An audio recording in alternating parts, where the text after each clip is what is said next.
Welcome, comrades, friends. Tonight's class, People's School, Marxist-Leninist Studies. It is September 3rd, Thursday evening. Tonight we're going to continue and finish the excellent pamphlet called The Moscow Trials from the Memoirs of Sam Darcy, D-A-R-C-Y, who was the National Committee of the American Communist Party at the time. He was the head of the party youth wing, called the Young Workers League, YWL, and he was a delegate to the Comintern in Moscow. And he was at the trials, and he wrote this memoir, and we're reading it tonight. Trotsky lived in Oslo, Norway at that time. He was a man of unrivaled ego as his mass influence in the Soviet Union fell away. He compensated for it by increasing insistence on his own greatness and by contrast on Stalin's, quote, littleness, unquote. In Trotsky's lexicon, Stalin shed the, quote, dim glow, unquote, of a weak candle. He was a dull wit. He was pedestrian. But Trotsky wasn't alone in this. There were many. Anyone who stood within the circle of brilliant light shed by Lenin was able to associate himself with his teachings and those of Marx, were a lesser or greater mantle of greatness in the eyes of the masses. But some of these were really small people who lived entirely by reflecting Lenin's glow. They had little or none of their own. Yet the less they had, the greater their vanity on these. Trotsky played an intriguing tune. Many of those who became leading actors in the treasonable plots and conspiracies were Trotskyists. When Trotsky was fighting Lenin during the latter's life, many had lost confidence in the new world being built.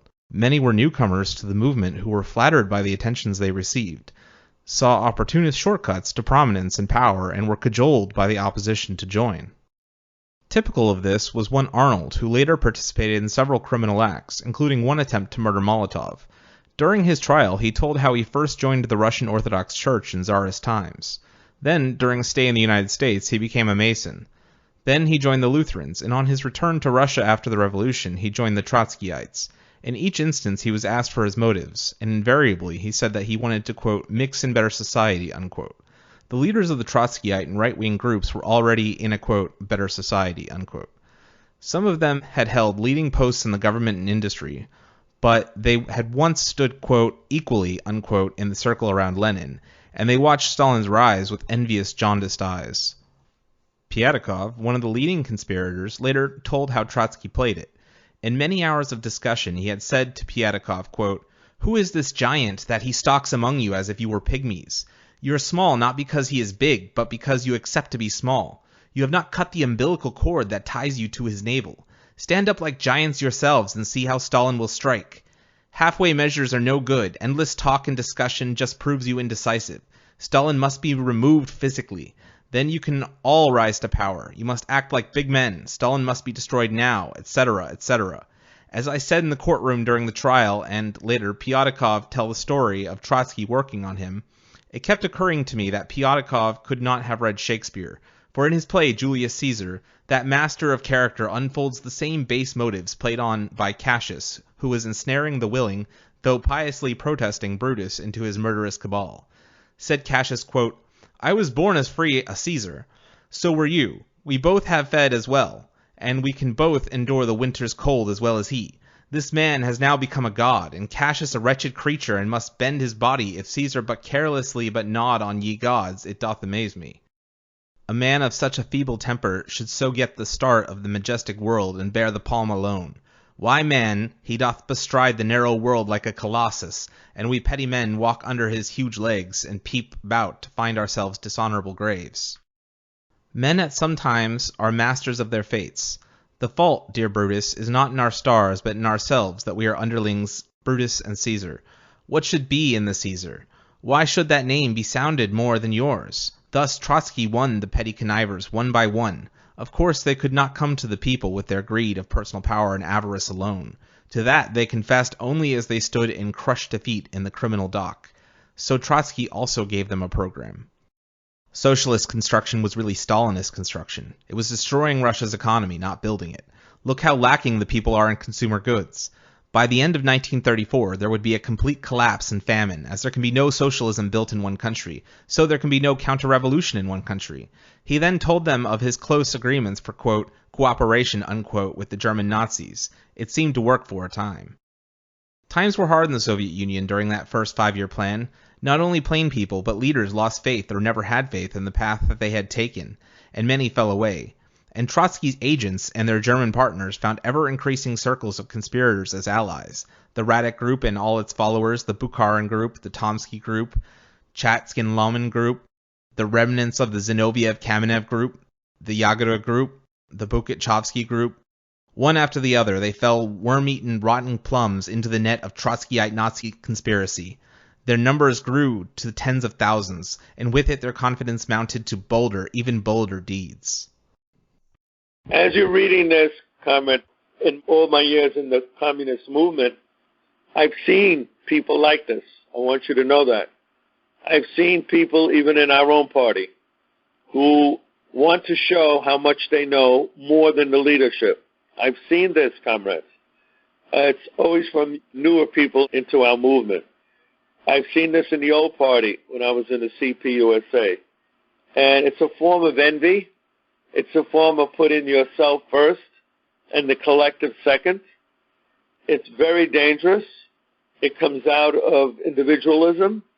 And everything that was written in this period, at that time, I have seen in my short time in the communist movement since 1968. I saw it in the New Left. I see it in the Occupy movement. Occupy is a personification of this, where each individual wants to show they're more knowledgeable and know how to deal with the situation than the collective. And during the Occupy movement and during similar movements today, I see it. I see it in the Black Lives Matter movement. I definitely see it. I definitely see it in Antifa. This individualism, this attempt to not look at the whole of what we're trying to build, but of how we as an individual can be a big frog in a small pond. Now, with that, is there any questions that I could open up to? Can you speak to Trotsky being understood historically as a disciple of Lenin? Trotsky makes this attempt to tie himself to Lenin and make himself the upholder of Lenin's legacy. Can you just talk about the historical implications of that? I find this very similar. I hate to be biblical, but go back to the period of Moses and the Ten Commandments.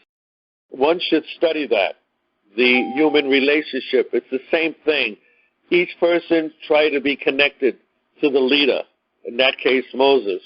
If you read the story about Julius Caesar that's in this text, everyone wants to be connected to Caesar, and they put themselves in an equal opposition to Caesar or Moses or Stalin. I see it as a human drama. And why do the Trotskyites do it? Of course, it's obvious. They always wanted to bring the revolution to where they thought it should be.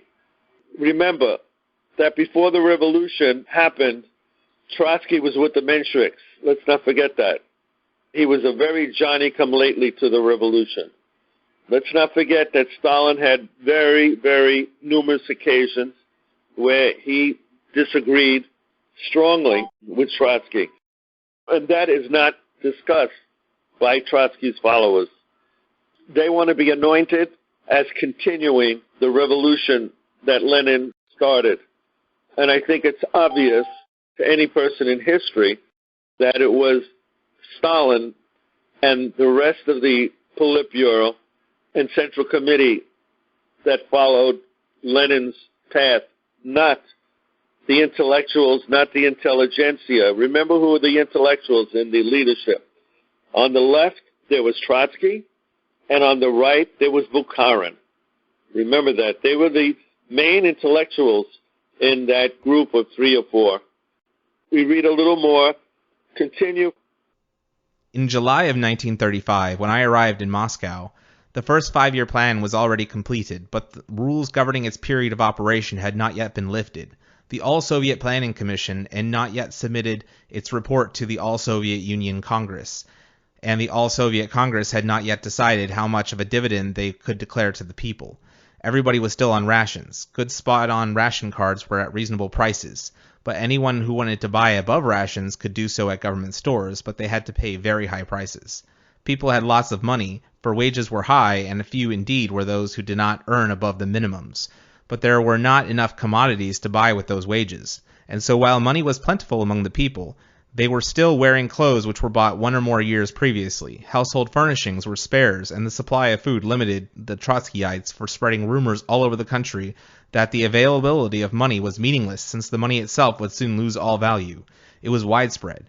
Even I, as a foreigner, heard it expressed in my moving about the city. The delay in the improving conditions after the conclusion of the first 5-year plan seemed to confirm the Trotskyites' prognostications of the economic disaster for the country. For, quote, "If we successfully complete the 5-year plan, why are there no benefits from it?" Unquote. In September of 1936, the conspirators received their first blow. The government announced that the results of the first 5-year plan were sufficiently clear so that even without all the Soviet Union Congress, meeting to certain improvements could be made immediately. Some things, especially bread, vegetables, and certain other foodstuffs, were released from rationing. Prices in these stores were cut on average of 40% at one blow, and many stores, which had previously been limited to serving those who wanted to buy on ration cards, were declared to be, quote, "open stores," and, quote, that is, serving everyone and selling above the maximum allowed on the ration cards. Soon after, I began to realize that something was happening, for the Moscow papers began publishing letters received from anonymous readers, which said, in effect, quote, "We have become involved in some anti-Soviet activities. We realize we are wrong. If we voluntarily report our crime to the government, will we be punished? Where do we go to report?" Unquote. This was a curious phenomenon. At first, only a few such letters were published, and each day more and more, until hundreds of them had been published on New Year's. Another big blow was handed to the conspirators. All rationing throughout the country was abolished, and prices were lowered another 40%. When the rationing was first lifted in September, scenes in the gastronomes, Moscow's huge grocery stores, and the department stores and other merchandising establishments were like Macy's basement on an exceptionally big bargain day. People stood in line waiting to buy with huge wads of shervanets, its notes of 10 rubles each or over in their hands. At first, only simple people came, workers who told of how they had been approached to slow production in the factories, or to do their work badly, or to make faulty instruments. Though some of them were picked up who told of groups that had been formed for purposes of organizing sabotage. The procedure under Soviet justice is much slower than ours before a man can be indicted. There are considerable hearings by the prosecution authorities at which evidence has taken and the law examined on Lee after the prosecution and authorities have assembled a complete legal case. Is the accused indicted for the crime and brought into court for trial. This delayed matters so that it was not until August of 1936 that the first of the trials occurred. The story of the trials is known to the world, and the court stenograms are in most American public libraries, and its political aspects of the trial showed that not only the German Nazis corrupted and made part of their espionage machine considerable numbers of French, British, American, and traitorous elements of other countries, but also in the Soviet Union, and on a scale that far exceeded anything that we could imagine. The people in their pay reached from simple miners who got a few extra rubles for their trouble to steal dynamite or to turn off a ventilation system at the wrong time, to people in such high places as Piatkov, who was assistant commissar of heavy industry, a position of such great power that it gave him control of all the vast basic industries of the country, mining, steel, railroad, and so on. Any questions on what we just read? Since you have a long history of commuting to the former Soviet Union a number of times, as an eyewitness, how much do you really consider that the Soviet Union was a highly industrialized country in terms of using quality standards in the West? Do you think the Soviet Union successfully consummated large-scale industrialization of the whole country, including the former Soviet republics? I would consider it incredibly successful, because as the sentence earlier suggested, something like, in 5 years, we achieved what the United States, with more naturally well-positioned natural resources, accomplished in 50 years, we accomplished in 5 years. I want to add to that. I was there in 76, 30 years at least after this was set up. And I saw an industrialized society in most of the urban areas. But remember, the rural areas of the United States, even at present, is very rustic. The areas of West Virginia, the Blue Mountains, that area has been notorious for being behind the rest of the urban areas of the country. And so it was similar to the Soviet Union at the time. Outside of the big cities, it was less developed. But, here's the but, the industrialization that was done by Roosevelt with the Tennessee Valley Authority, that was nothing in comparison to what was done in the Soviet Union during Stalin's time. They had complete electrification. In fact, the slogan of Lenin was, electrification is modern communism. That's what he used the term. I'm paraphrasing him. And so electrification, building dams, power source which built factories, etc., etc. The factories built a working class. People went from being peasants to workers. So the working class blew up tremendously in numbers. I saw that they were like 10 years behind the United States culturally. In fact, in 76, when I was there, they were just starting supermarkets. Can you believe that? Supermarkets started here in the early 60s and the late 50s, 58 on. And here it was, 76, they were just bringing in supermarkets. So they weren't that far behind at all, even on social services. What are we reading now? In its original aspect, the extent of their atrocity staggered the imagination.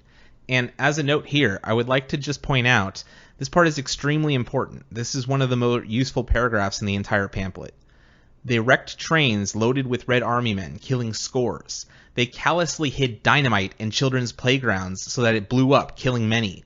They caused 1,500 wrecks on railroads by such tricks as sending out locomotives with faulty pressure gauges so that the locomotives and the engineers were blown to bits. While people were short of consumer commodities in the cities, they routed freight carts loaded with goods to a railroad siding so that over $50 million worth of goods rotted. They organized holdups of banks, and they made attempts on the lives of party leaders, some of which, as in the case of Kirov and some lesser-known persons, were successful, and many of which, as in the cases of the attempt on Molotov's life and Stalin's life, were unsuccessful. I doubt whether there will ever be erased from my mind. The memory of the scene during the Radek-Pyatakov trial, when about a score of workers from the Kemerovo mine explosions came to Moscow, some with legs shot off, some with arms gone, some blind, all crippled in one way or another, demanding seats at trial so that they might confront the defendants with the results of their callous calamity. Soviet justice, which abhors, quote, scenes, unquote, organizes everything so that procedures would be smooth and quiet, denied them admission.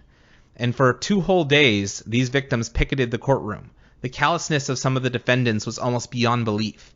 Kamenev, who was so, quote, clever, unquote, said that, quote, heads are peculiar and that they do not grow on again, unquote, as an argument for the assassination of Stalin or Radek, who, while telling of the development of their policy and changes from time to time, explained that they found that, quote, killing individuals was child's play when so much was at stake. It was necessary to go over to mass murder in order to create a panic in the country, unquote. And as this most distasteful man finished saying such a monstrous thing, he paused for dramatic effect, squeezing the lemon into his tea, which court attendants provided witnesses so that they might refresh themselves, and looked over his audience to see if he created the effects that a man of such, quote, objective greatness, unquote, should create. These petty souls satisfied their egos by distributing portfolios for the new government. They planned to set up with the overthrow of the Soviet government, many of them strutting into the courtroom with grotesque burlesques of serious statesmen. Day after day of each of the trials went by.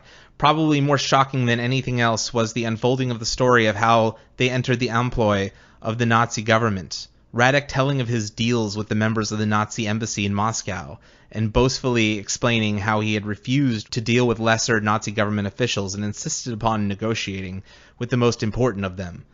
Even while testifying from the prisoner's dock, the ego of many of the defendants kept intruding into the dreadful story that was unfolding.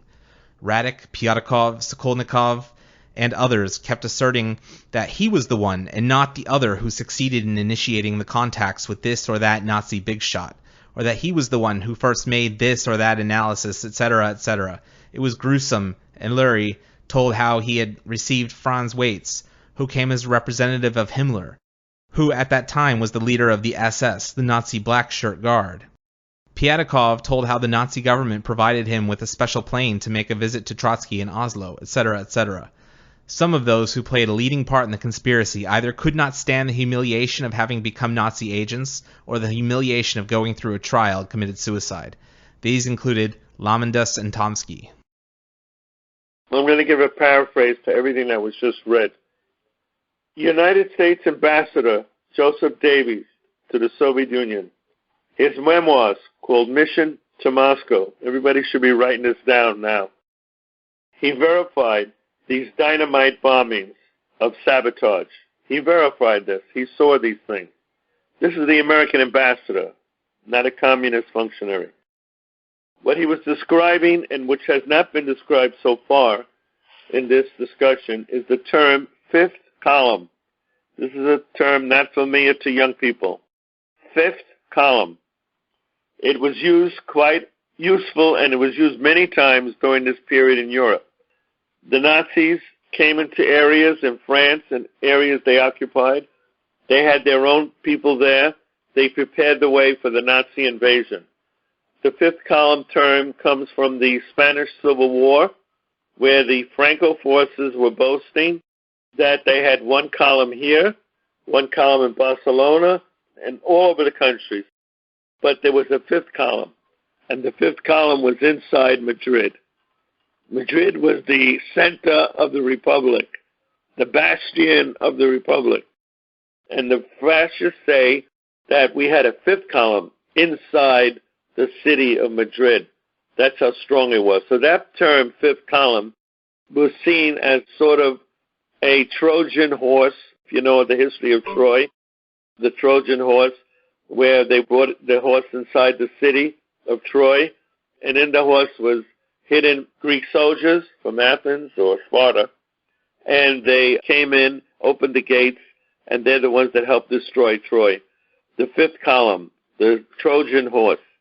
And that is important to know this, comrades, because every country in Europe had a fifth column. Norway, in fact, in one of the Scandinavian countries, they were called Quislings. You should look up this term, Quislings. These were the people in one of the Nordic countries that was pro-fascist from the inside of the government, undermined the country. In the United States, that term was common at the time, fifth column. And the only country that did not have a fifth column in Europe was the Soviet Union. And the reason they claim it didn't is because they were all taken care of at the trial. I just want to mention that to everybody as an added historical understanding of the period we're talking about. The story that the Trotskyists gave, oh, these are innocent people. Well, of course, how could they be innocent? When Trotsky left the Soviet Union, comrades, guess where he was welcomed? He was welcomed by Mussolini into fascist Italy. He was wined and dined by the Mussolini government. That's not my view. It's right there in the bourgeois media, New York Times, of that period of time. You look up New York Times, you'll see it all there on the front page. That's where it is. It's not communist sources. These are all capitalist bourgeois sources that are admitting this, that Trotsky was wined and dined by the fascists. In Italy, all communist publications were banned, except the works of Leon Trotsky. How do you explain that? Ask your Trotskyite friends. How do they explain that? So now we're going to open up to Rand Robin. He's talking about these fifth column type elements within BLM and within our own party. I was hoping he could elaborate on that a little more. I wasn't talking about fifth column in Black Lives or our own party, definitely not. I was talking about individualism in the left. You mentioned different individualistic tendencies and different formations. Would you say that they're purely contrarian, or would you say that it's a construed ideology of individualism? It doesn't have to do with being contrary, no. It's an attempt to push oneself above the collective and put the spotlight on the individual and take it away from the party leadership. It's common. I've seen it so many times. I wouldn't even say it's malicious. Definitely not malicious. It's just part of individualism. Like, here I am. I'm over here, everybody. That kind of thing. Every time I hear about Trotsky's betrayal being more blatant, like meeting with Mussolini, I just get more confused about Trotskyism in general. I would like to comment that that's kind of the point of Trotskyism. There's this really good document that I suggest everybody read if they have time. It's written by Olgin, Trotskyism, Counter-Revolution in Disguise. And that's just what it is. It's just confusion and counter-revolution in disguise. That book can be ordered on New Outlook Publishers. It's by Moissaye Olgin, who is the editor of the Morning Freiheit, which means morning freedom in Yiddish. It was the daily Yiddish newspaper in the United States, and the editor was in the Central Committee of the party. His name was Moissaye Olgin. I urge people to go to New Outlook Publishers. Thank you.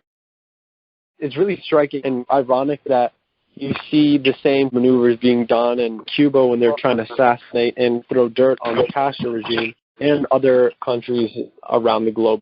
It reminds me of the same exact tactics. I admit I don't know as much about Trotsky as I should, so I just want to know, what exactly was his angle? Was he just strictly an anti-communist? And what exactly was he trying to gain for himself? He considered himself smarter than everybody else, part of the intelligentsia.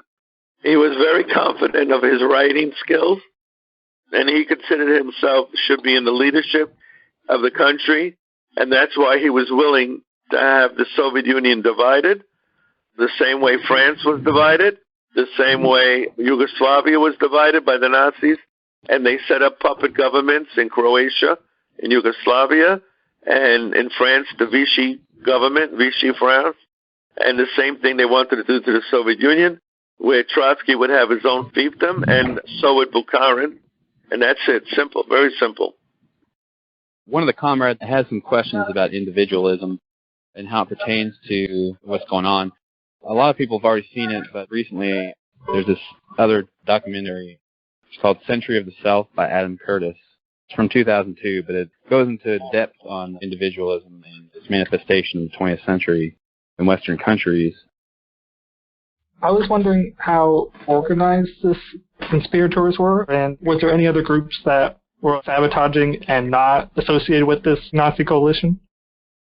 There was a whole bunch of different groups going on at this time. Remember, you had Great Britain, you had Japan, you had Germany. The original James Bond, whatever his name was, I forget, there was a real man they based it on. And he didn't do espionage against Germany or anything. He was actually in the Soviet Union in the 20s. The Soviet Union was actually rearming Weimar Germany in the 20s.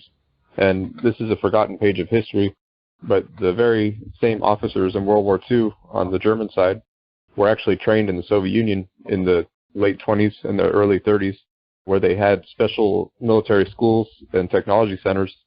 One was for airplanes, one was for tanks, one was for infantry, one was for artillery, and one was like a chemical weapons facility. And basically the Soviet Union used German scientists and technology to advance their technology, and they thought they were getting the better end of the deal. But as we see, really, the Germans were infiltrating the Soviet Union at that time. I'm just curious as to why Trotsky hated the anarchists so much when he was also an individualist. Trotsky was an individualist. Anarchists are individualists. That's where the beginning and the end ended. Trotsky was a Bolshevik. He had become one. He previously was a Menshevik, Russian Social Democratic Party, and then he went over to the Bolsheviks right before the revolution. Nothing in common with the anarchists who said they wanted no state. Trotsky was for a strong Bolshevik state. So that's the difference. And remember, Trotsky was involved with putting down the Kronstadt rebellion on the ship, the battleship Kronstadt. Remember that. So he was no friend of the anarchists who wanted no government. There was actually footage of Trotsky being welcomed by the fascists in Italy, and I believe that they deemed it that he was going on a quote-unquote vacation. So that sort of gives you a perspective of how chummy he was. During this time, before the actual Moscow trials were taking place and the collaborators were putting dynamite in children's playgrounds and causing trains to go off time and blow up. I'm sure this had to be a rough time in the Soviet Union for the people living there. Was there a sense of people were traitors and people really didn't know who were collaborators? Was there a sense of uneasiness among the people? How did the people receive this collaboration? There was disillusionment. People were questioning whether this experiment was going to get off the ground. They actually posted anonymous letters to newspapers saying, hey, we did something wrong, we were like in anti-Soviet plots and stuff like that, where can we report them, and will we be forgiven if we confess, etc. If you want to learn more about how the Soviet people felt about Trotsky, there's a great piece by Harry Haywood called Trotsky's Day in Court. Gives a great perspective on it. I don't know who knows about what's going on in Bolivia right now with Bolivian Trotskyists who are conspiring against Evo Morales' party with the coup government. I just want to add to that, they do the same thing. It's not just the Trotskyites. It's any of the ultras. We call them ultras in our party. Right, yeah. The Maoists, the people that follow Enver Hoxha, they call themselves Hoxhists. They're big. In Ecuador, they helped get rid of the government in Ecuador, which is now run by neoliberals. They're famous for this. The ultra is famous for working with the right wing in a society, ultimately. Yeah, absolutely. Could you re-explain the fifth column? The fifth column came from the Spanish Civil War. I urge people to verify what I'm saying. Don't just take my word for it. Do some research, comrades. Let's act like communists. Let's do research. It came from the Spanish Civil War, from a general who worked with Franco, a fascist general. The quote was, they asked him how many columns, they mean army columns, how many columns do you have in what parts of the country? And he proudly said, we have a column here, a column here, and a column here, and a column here. And then he said, but we have a fifth column. And the fifth column is inside Madrid itself. People who are waiting to take down the government inside Madrid itself. Do you understand now? I don't really see how that relates to the Trojan horse or their ideology.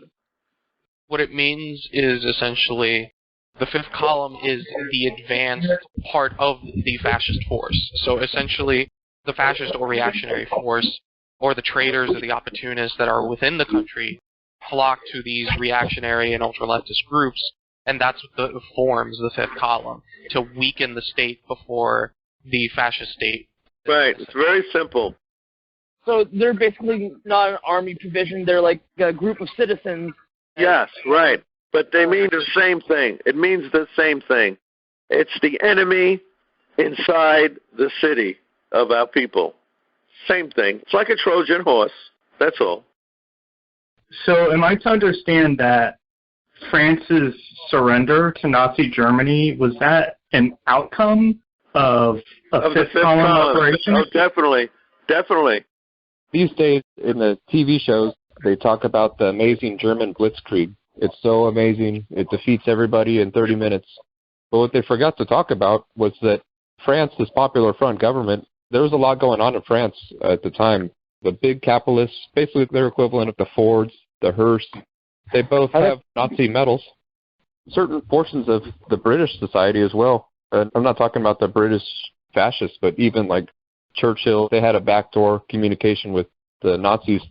Nazism was the response of the right wing to Bolshevism. That's why they rallied behind this right-wing movement.